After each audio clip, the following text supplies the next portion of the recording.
matagutlo, matagadlaw. Adunay mga panghitabo didto sa kauluhan, panghitabo sa gawa sa atong nasod, ug adunay mga panghitabo dinhi sa atong dapit. Mga panghitabo nga mao'y makapaikag sa katawhan, nga mabinantayon sa lakat ug dagan sa panahon karon. Itanyag ning istasyon DXSR ang 7 o'clock Breakfast News.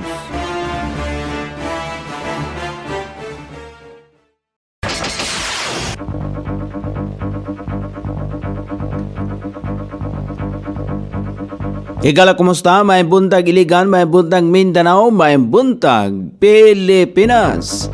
Adang Lunes karon pitsa 30 ni buwan sa Marso ning tuiga 2026. Sangan sa ato station manager Pastor Robin Sulapas kini ang inyong kaisar kabisaya Norebi.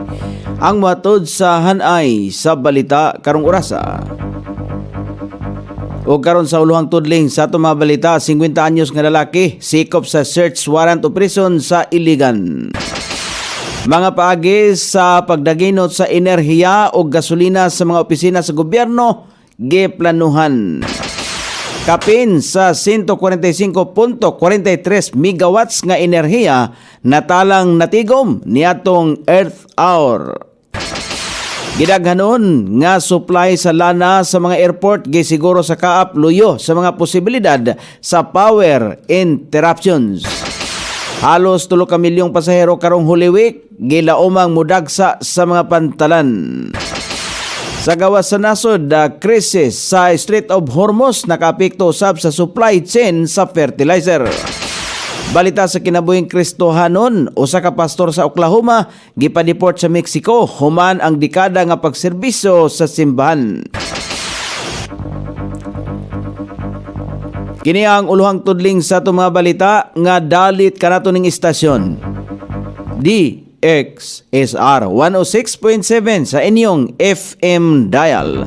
Ang bugtong radyo sa Dakbayan Siligan nga nagsibya sa balang kasulatan, pinasubay sa inspired and preserved, not simply dictated King James Version sa Anchor Broadcasting Corporation.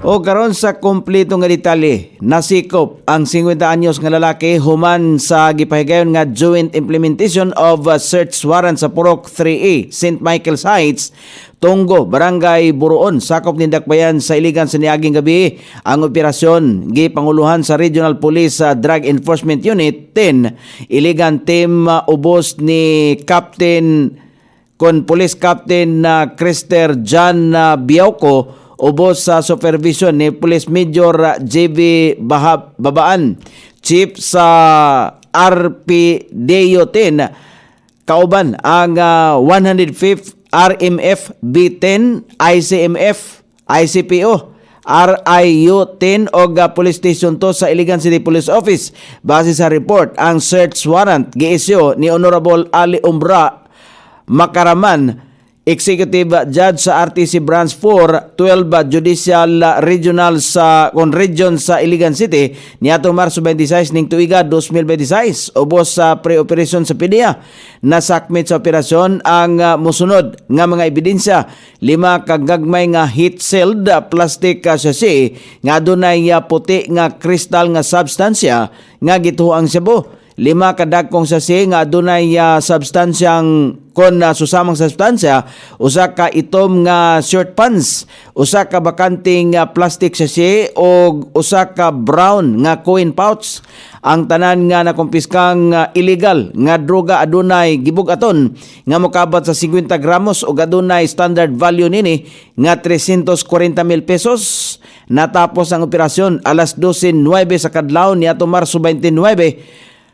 Ang nadakpang suspitsado gidala sa Police Station 2 sa Iligan City Police Office alang sa hustong disposisyon, samtang ang mga nakumpiskang droga ipailalom sa qualitative o quantitative examination sa Regional Forensic Unit Region 10. Gitagsa-tagsa sa paghisgot ang mga pamaagi sa pagdaginot sa enerhiya sa mga opisina sa gobyerno atol sa Local Prime Coordinating Council meeting. Sumala pa ni Novel Chris Ameri Lagapa, ang Local Energy Efficiency and Conservation Officer sa Iligan. Gagamit usab og diesel ang kuryente. Busa apil sa gisgutan sa pagdaginot og fuel ang epesyente nga paggamit sa mga dekuryente nga mga gamit og appliances. Apil sa pagdaginot ang pagset sa aircon sa 24 degrees Celsius nga standard nga temperatura. Pagpalong sa mga suga kung dili gamiton o paglimit sa paggamit sa elevator. May abiso usab sila gapa batok sa idiling pagpaandar sa mga sakyanan samtang gastanbay o dili pa mobiyahe gawa sa gipatuman nga for the on-site work arrangement himuon ang mga virtual nga meeting alang sa koordinasyon. Limitado nga opisyal nga pagbiyahe sa mga mahinungdanon nga mga gimbuhaton. Carpooling, improve fuel o fleet efficiency. Roll out sa Government Energy Management Program o ang kompleto nga paglusad o pagpatuman sa programa sa gobyerno kabahin sa pagdumala sa enerhiya sa tanang bahin sa nasod. Sumala pa sa Department of the Interior and Local Government, himuon kini taliwala sa nagpadayon nga geopolitical tension o gikinahanglan ang mga buhatan sa gobyerno nga mag-una sa pagkonserbar sa enerhiya o pagsiguro sa epesyente nga paggamit sa pondo sa publiko. Gikinahanglan gayod ang pagdaginot sa kuryente o petrolyo, ilabi na nga ganihit ang supply sa mga produktong petrolyo karong panahon na. Sa Memorandum Circular number 2626-023 sa DILG, ang tanang local government units giawhagan sa pagsunod sa energy conservation measures subay sa direktiba ni Presidente Ferdinand Marcos Jr. aron maminusan ang konsumo sa kuryente o ma-optimize ang paggamit sa rekurso sa gobyerno. Sa kauluhan gipadayag sa Department of Energy nga nakatipid og halos 145.43 megawatts nga enerhiya ang nasod tungod sa panaghiusa nini sa Earth Hour nga nagsugod alas 8:30 sa gabi hangtod sa alas 9:30 sa gabi niadtong Sabado, Marso 28. Sa usa ka pahayag gisulti sa Department of Energy nga subay sa ilahang datos nakatipid og halos 75.25 megawatts nga enerhiya ang dakong bahin sa Luzon, 66.6 megawatts sa Visayas og 3.58 megawatts usab ang nataho sa Mindanao. Sumala pa kang Energy Secretary Sharon Garin ang panaghiusa sa mga Pilipino sa Annual Earth Hour ang nangahulugan lamang nga kayang makabot sa nasod ang mahinungdanon nga pagpaubos sa konsumo sa enerhiya. Kini sumala pa niya ang usa lamang kapahinumdom nga ang pagdaginot sa enerhiya ang dili lamang ipatuman sulod sa usa ka oras kundi ikinabuhi sa inadlaw-adlaw nga gimbuhaton.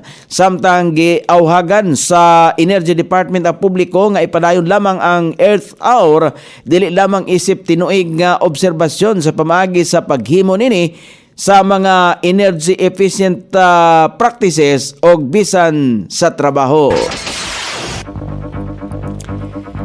Gipaniguro sa Civil Aviation Authority of the Philippines (CAAP) nga adunay paigo nga supply sa lana ang mga airport sa tibok nasod kung ugaling makasinati og pipila ka mga power interruption sa kasamtangang giatumang sa nasod kabahin sa krisis sa lana.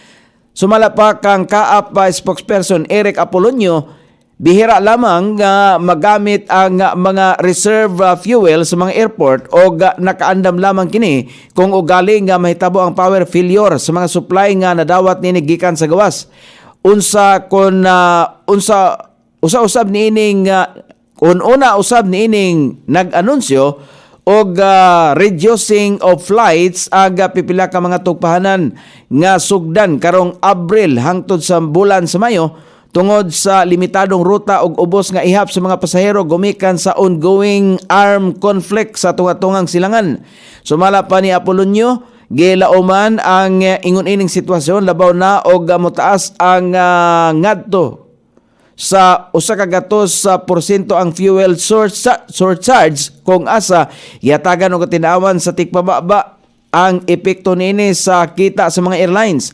Samtang halos 44 ka commercially operated airport sa tibok nasod nga maoy anaa sa ilalom sa kaap, gisiguro niyang tanan niini ang adunay paigo nga fuel supply luyo sa nasinating krisis sa lana.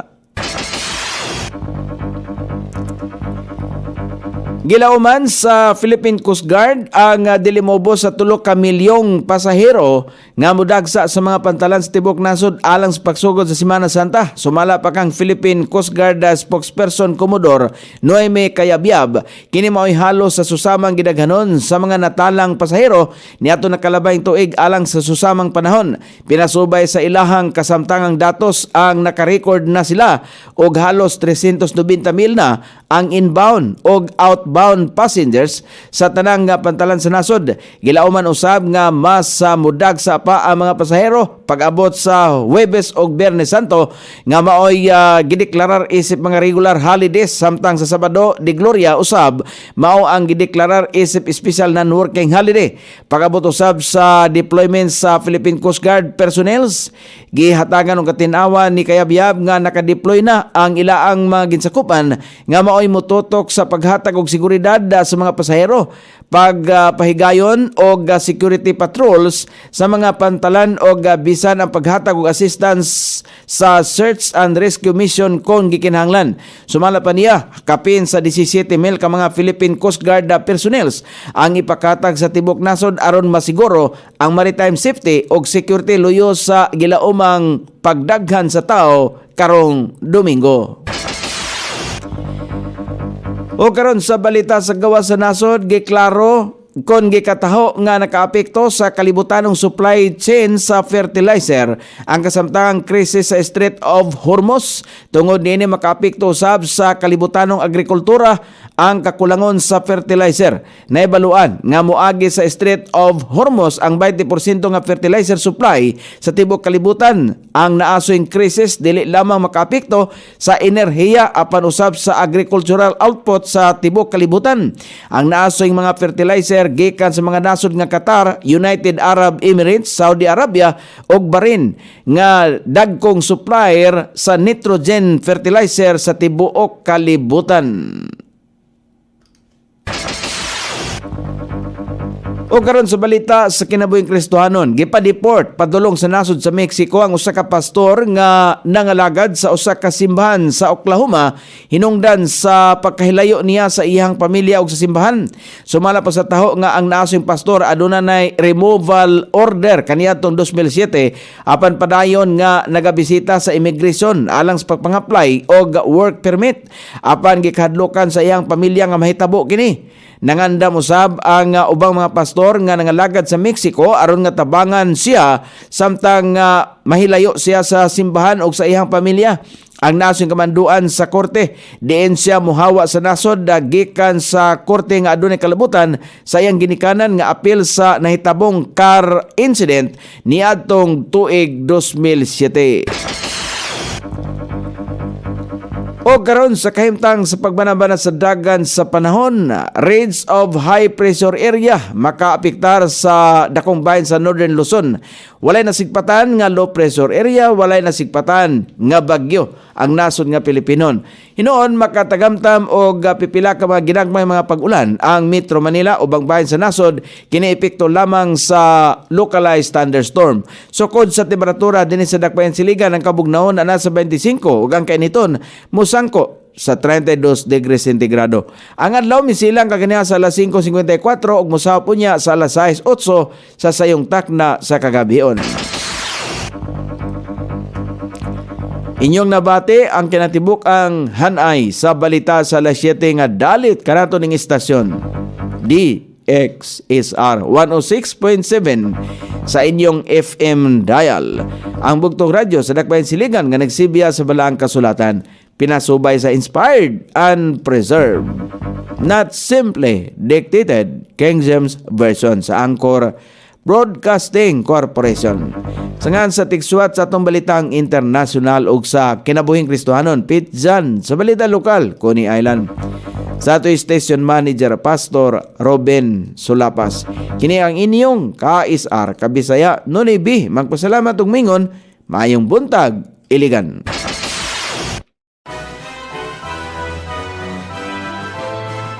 Inyong nabati ang 7 o'clock breakfast news hangtod na usab og mga adlaw sa samang takna o sa samang istasyon. Daghang salamat sa iyong pagpaminaw ug maayong buntag.